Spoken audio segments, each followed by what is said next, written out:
VigilanteWilliamson here with a very simple question, and that is Gilbert Arenas racist?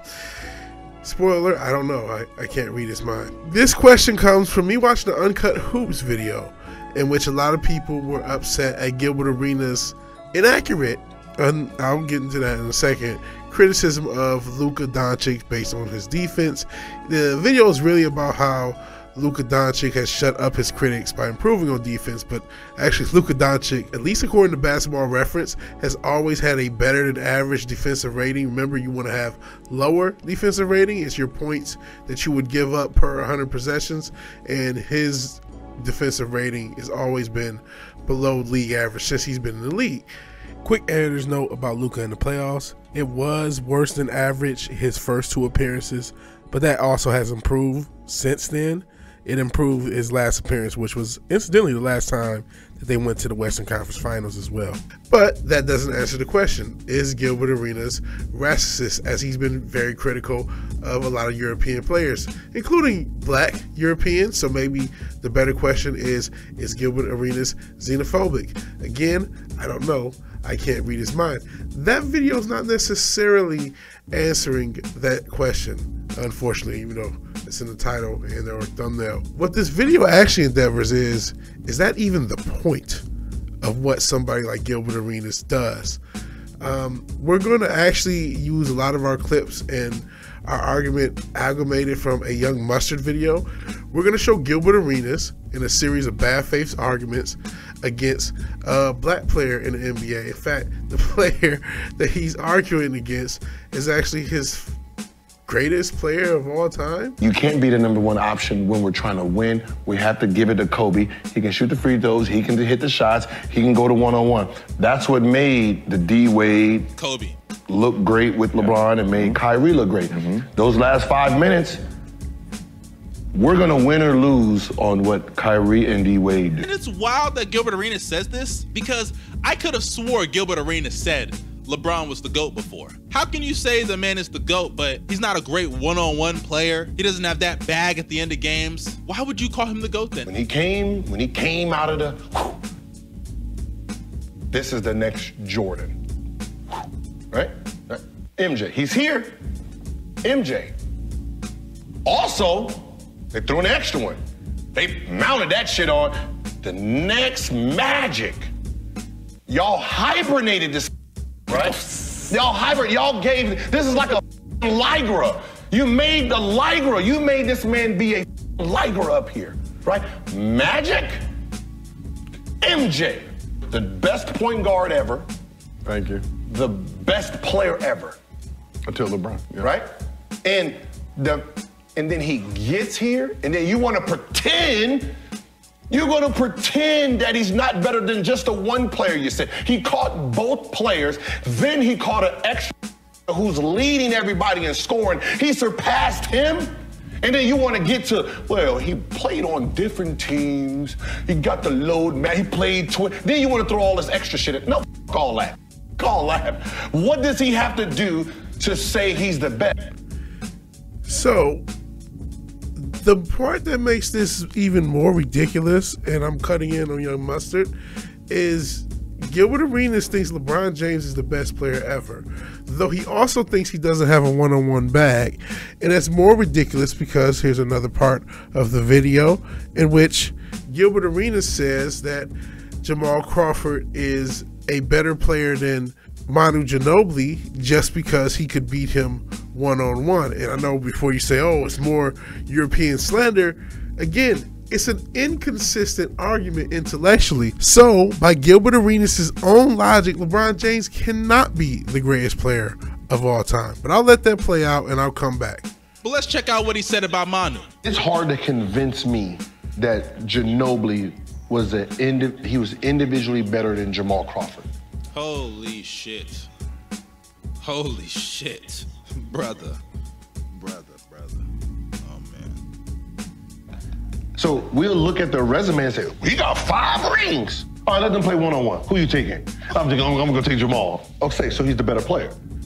Right? So, and that's how I value it. Like, yeah, he Because how the fuck can somebody watch Manu Ginobili and Jamal Crawford and say that Jamal Crawford is a better player because he can beat him one-on-one? That is the dumbest fucking shit.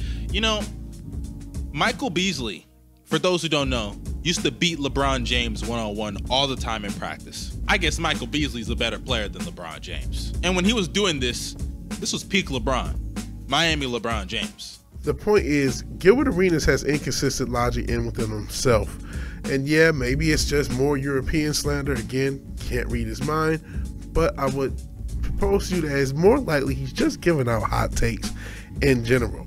By his own logic, his greatest player of all time should not be his greatest player of all time.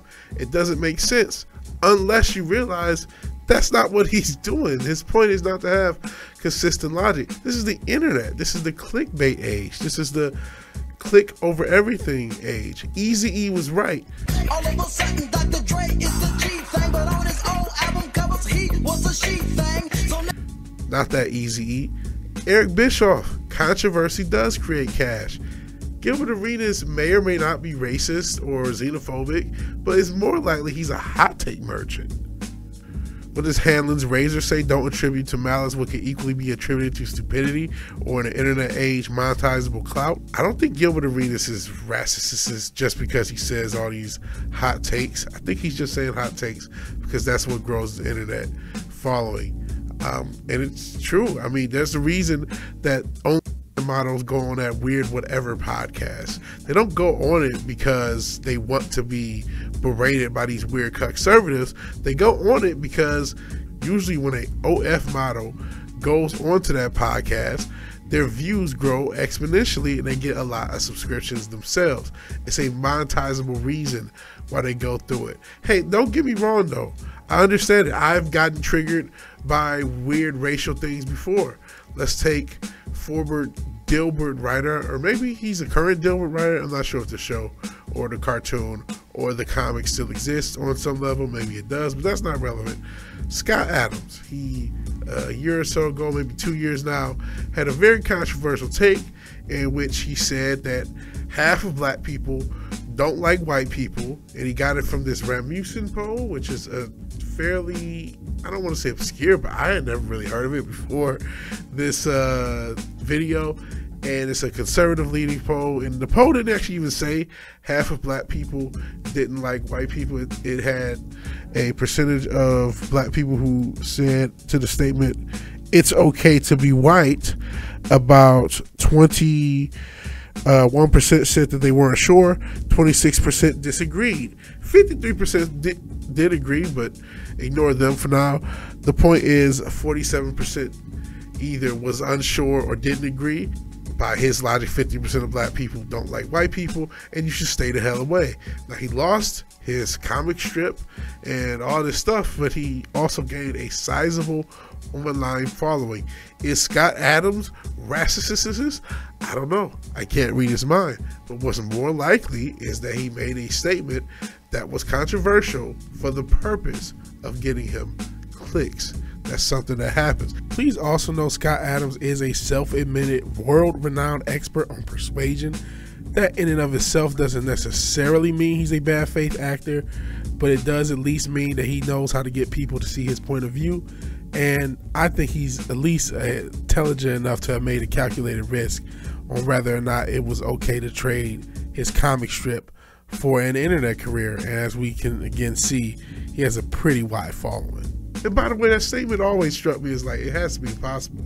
We're in the era of the young camel toe, snow bunny heaven. I mean, the whole joke about the as many white wives and white girlfriends that a lot of black athletes had at the NFL draft, even though that was also controversial bit to some people.